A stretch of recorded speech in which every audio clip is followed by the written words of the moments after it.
Hello.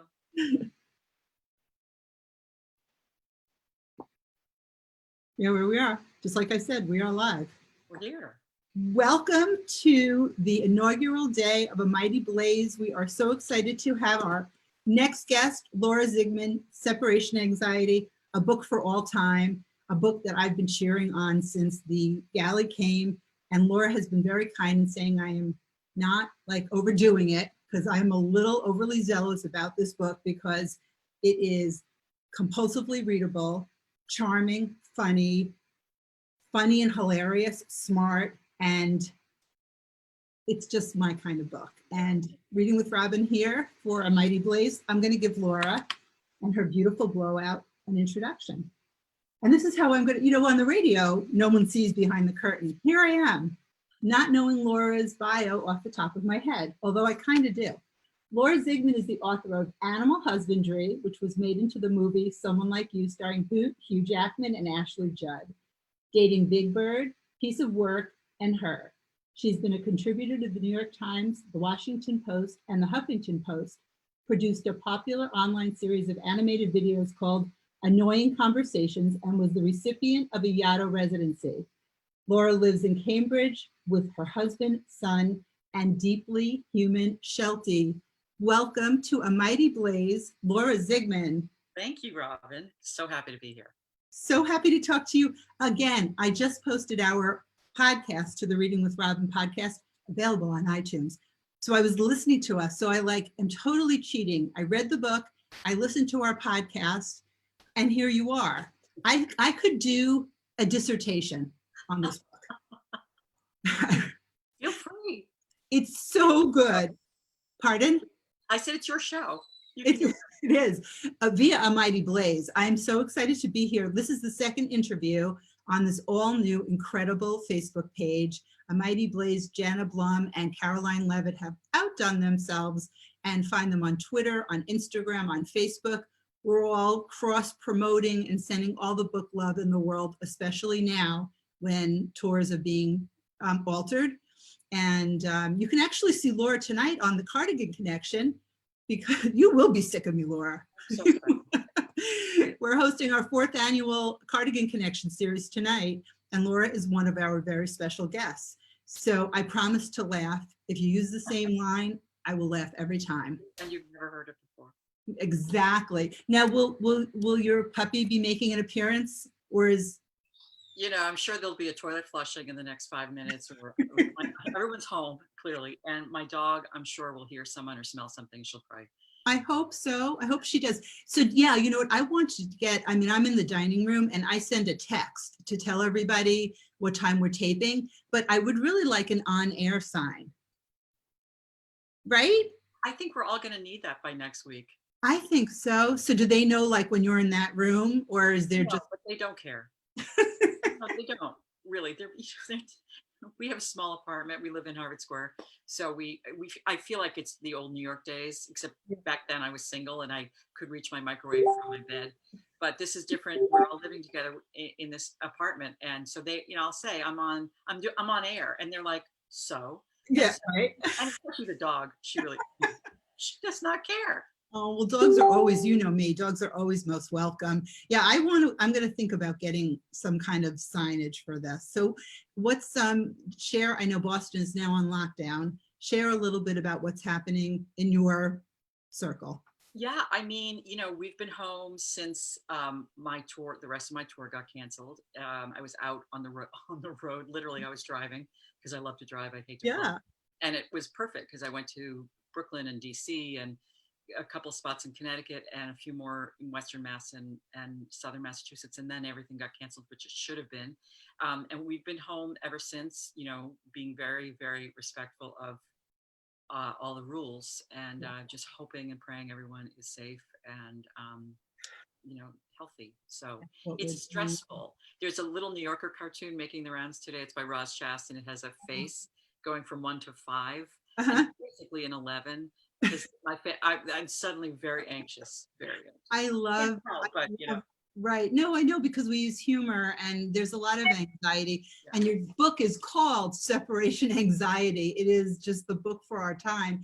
And I will check that out because I love Roz Chest. I've been getting so many really funny texts and all those cartoons, and they're from people whose humor I trust, and they're like, I promise this is just 2 minutes, or just really watch this, or watch this to the end, because everyone knows we're overloaded. But Separation Anxiety came out on the 3rd, so right, 3 weeks ago. I was lucky. I did get out ahead of a lot of this just in time. Which yeah, and I remember you saying that you were doing a lot of driving, so you got to do RJ Julia and so a bunch of those. And if you want to just immerse yourself in loving reading, fabulous storytelling, and just beyond the treat of a novel. I'm sorry for the dinging. I don't know how to talk and also have audio and not have audio. Pick up a copy of, or order a copy of Separation Anxiety. You can order it from your favorite bookstore. A lot of them are delivering. A lot of them are doing curbside pickup. I don't know what's happening in Boston. I know in Rhode Island, a lot of the stores are offering that. You can order online. You can download the ebook, the audio, libraries, I guess. But this is a sure thing. I feel like the line in Julie, in Pretty Woman, like, this is a sure thing. This is a winner. Oh, like, this is a sure thing. I almost want to tell people to save it for when they really need to really lull themselves something, but you also, like a box of Girl Scout cookies, you don't want to save them either. So sure thing. Thank you. You're welcome. I love this book, Laura. I'm annoying myself. So talk about Separation Anxiety. Talk about Judy and Gary. Talk about why she's wearing her pup on a Charlotte, I remembered her name, in a sling. What's happening in Separation Anxiety? So Separation Anxiety is about a couple, it's about different things, but one of the things it's about is a couple who can't afford to get divorced. So they have to stay in the same house and pretend that they're still married. And so Gary, the husband, sleeps in the guest room, which is in the basement. And they say they have a teenage son, and they say it's because Gary snores, but really Judy snores. And isn't that really the truth? I always blame my husband for snoring, and he's like, dude, you're the snorer. And, it took me a while. I was like, no, you are. And we both are. But I was just so full of shame. I was like, it's not me, but it is me. But anyway, the couple, has to kind of pretend that they're still, everything's fine for the sake of their son, who is young and not even that young anymore. And Judy is in that place. She's just turned 50. She's lost both of her parents. Her career is on the skids. She used to be a very successful children's book writer. And since then, she hasn't had a hit with her children's books. And she's been writing content for this health and wellness site, which is run by dudes who are, half her age. And she has to write these little pieces about, happiness and wellness and all that. So her life is kind of sad. She has had a lot of loss and a lot of grief. And her son is getting older and isn't as attached to her. And so the book opens with Judy goes down to the basement, as we all do, to Marie Kondo our clutter. And she ends up not doing that because she comes across her son's old baby sling.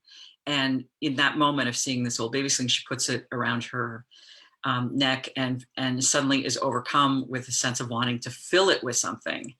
And since there's no baby, she goes upstairs to the kitchen and gee, there's the dog. And so in goes the dog, and suddenly it feels like a therapy, a form of comfort. She walks around the house with this dog and this baby sling, and it's very comforting. Sort of shameful. She does it secretly for a while, and then she's just like, oh, I'm just going to wear my dog, and I don't care what anyone thinks. So. And she does, and she wears it. Right, and she does, and it's an interesting way, the way that it's worked into the story, because there's this presence, there's this calming presence for Judy, like a weight, but it's not, and we talked about this on the interview about the dog.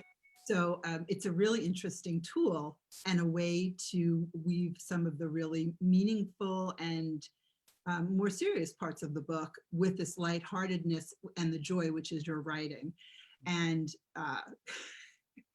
I'm just remembering so many of the parts of this book. Go to laurazigman.com for more information. And from there, you can find her social links. You can order the book. You don't want to miss Separation Anxiety. Trust me, I'm telling you. Reading with Robin is here for a mighty blaze on our inaugural day. It's going to be Tuesdays. We're going to be talking with authors, many of whom have new books out. This book's just out really a few weeks, and Laura's tour was mostly canceled. So we're bringing it to you live, and we're bringing it online.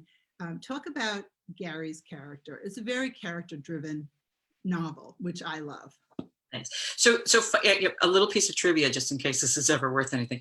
Especially now, one of the alternate titles and one of the epigrams in the beginning of the book is about sheltering in place, and that was an alternate title for a while because it was about how sometimes, you know, the whole point behind sheltering in place is sometimes it's better just to stay where you are. And so in marriage, this is what they're sort of grappling with, like, when do you stay in an imperfect marriage? Sometimes it's better just to stay. And the other epigraph is by Esther Perel, the renowned couples person whose blurb there, or whose quote from one of her podcasts, she does a lot of stuff with couples, she's done TED Talks and everything, is about how, you know, there used to be shame in getting divorced, and now there's shame in staying together in a marriage that isn't perfect. And obviously, you know, there are marriages you should leave and you don't have to stay. No one has to stay. But in this particular marriage, it's sort of like, should they stay? Should they go? That kind of thing. And so Gary is a really great person. He just has extreme anxiety. Of course, now we all have extreme anxiety. So I feel really bad because Gary doesn't seem so unusual now. But at the time I was writing it, you know, he struggled with extreme anxiety. And that can get old. But Laura, you know, I read every little piece. I know we talked about the dedication and Lisa Bonchak Adams, and we can talk about that. But I just had chills because, I mean, right away, the title just was I was so connected to it. And when we spoke a few weeks ago, we sort of saw this coming. So anxiety in general is ramped up, but there may be situations, depending on your circumstances and the nature of the disaster, when it's simply best to stay where you are and avoid any uncertainty outside by sheltering in place. You friggin' wrote sheltering in place. You use that? Always on the pulse. Always on the pulse. U.S. Department of Homeland Security website? That's crazy. At what point did you go, oh my God, I used that? I forgot that it was there, and a reader pointed it out. Yeah, I forgot. I mean, it was so long ago that I. But like, that's the thing. When those kinds of things happen, you're like, "Ooh, I'm going to Laura for the lottery numbers or something." I mean, I had never even heard that terminology ever.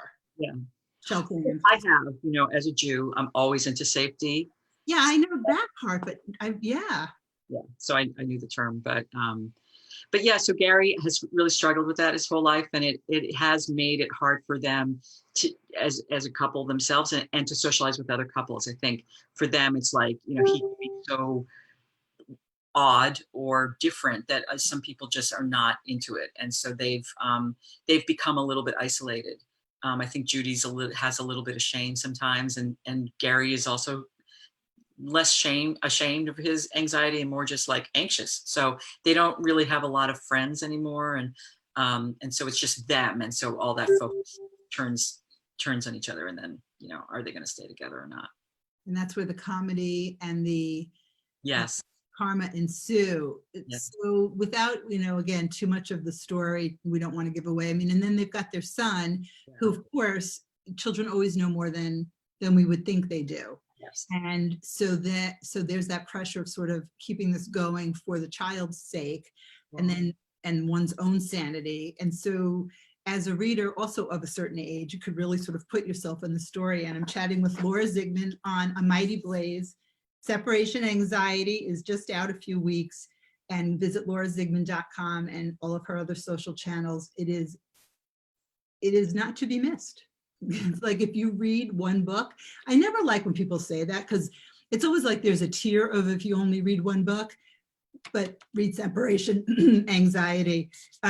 Talk about her job, Judy's job, writing for the wellness, because I thought that those bits were very, you know, clever in the things that we read. So, you know, of course, a lot of stuff is based not necessarily on actual fact of my life, but things, you know, it's always a starting point for me. So I think it was 2013, a friend of mine in Boston had started a startup. It was a tech startup downtown.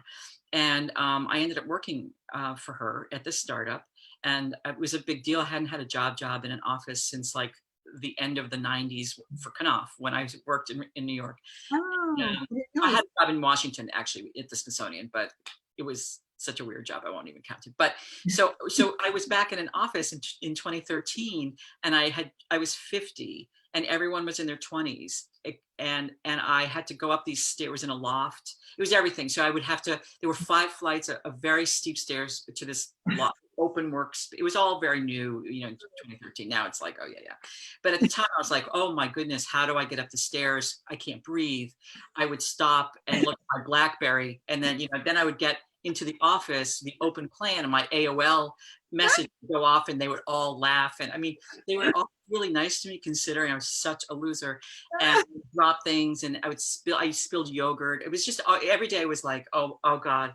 But it was really funny because it started as an app, and it was a happiness app. It was a really cool thing. And then it, you know, we, as they say, you know, we pivoted to content, and then we all had to scale up, and I was in charge of doing something. I had no idea what I was doing, and we had to write these pieces on different things having to do with health and wellness and happiness, and they were all based on just you know, MRI studies, functional MRI studies on different things you can do for the brain, and that, if you know, like meditation, all that stuff. And it was really kind of crazy because I had no idea what I was doing. So you would just like sit down at your computer, and you'd find a study that said, you know, if you looked out the window for 12 minutes a day, you know, it would help your blood pressure, something like that. And then you would just write 250 words, and you put in certain words for the SEO for Google. I mean, I was like, I was looking it up on Google how to do it, and then to see if it was like, people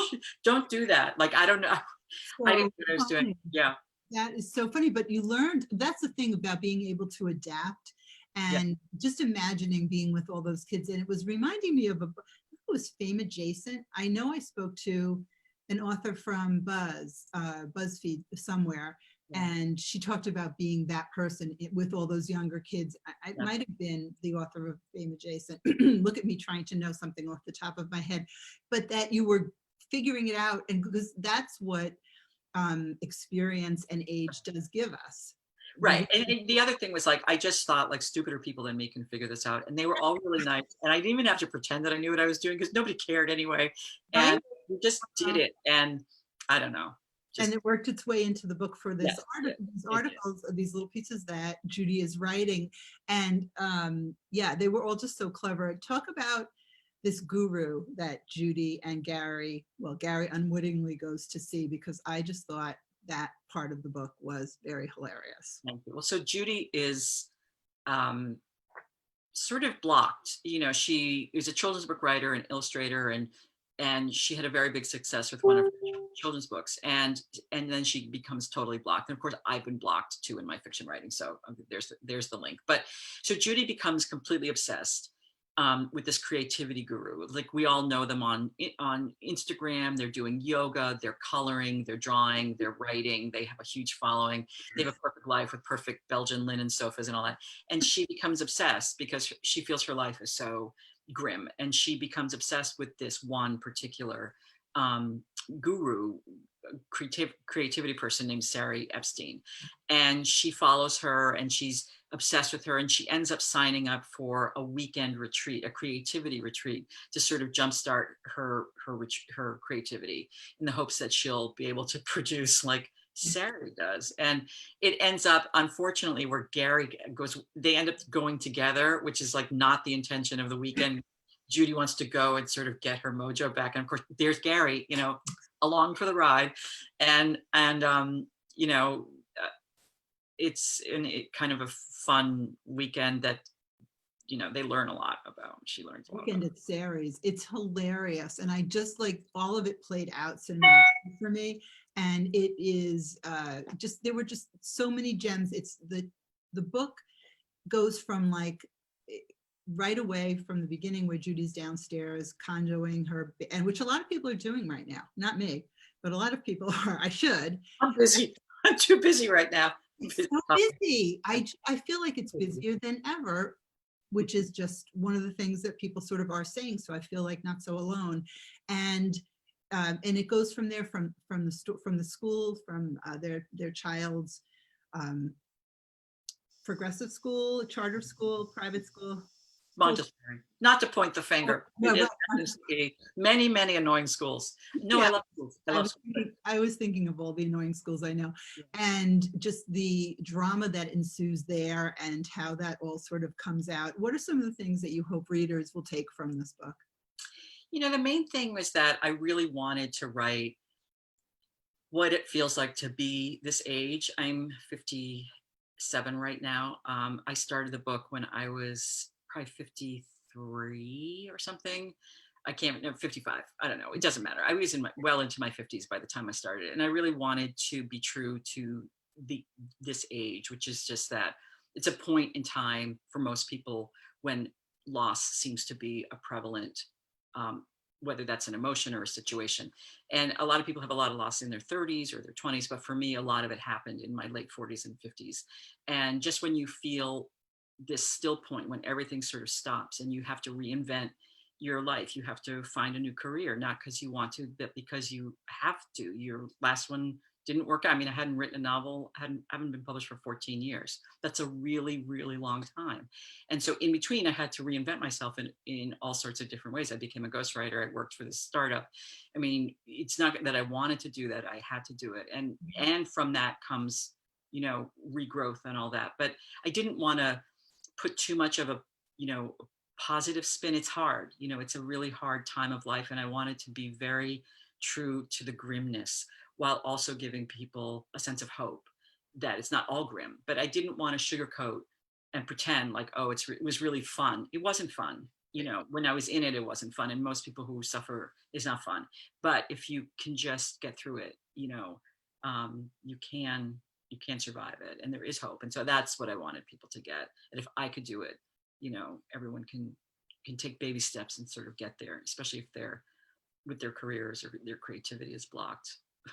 14 years is a really long time. So well, and well worth the wait, Laura. I gotta say, Laura Zigman, Separation Anxiety. It's such an important message. It rings so true. We're the same age. It rings so true, and also the hope is through the whole story and in the humor and in the heart of the novel. And so and people are blocked in so many different ways, and so creatively, yes, but also not only does your little quote here really encapsulate what we're going through, because I never know if it's epigram.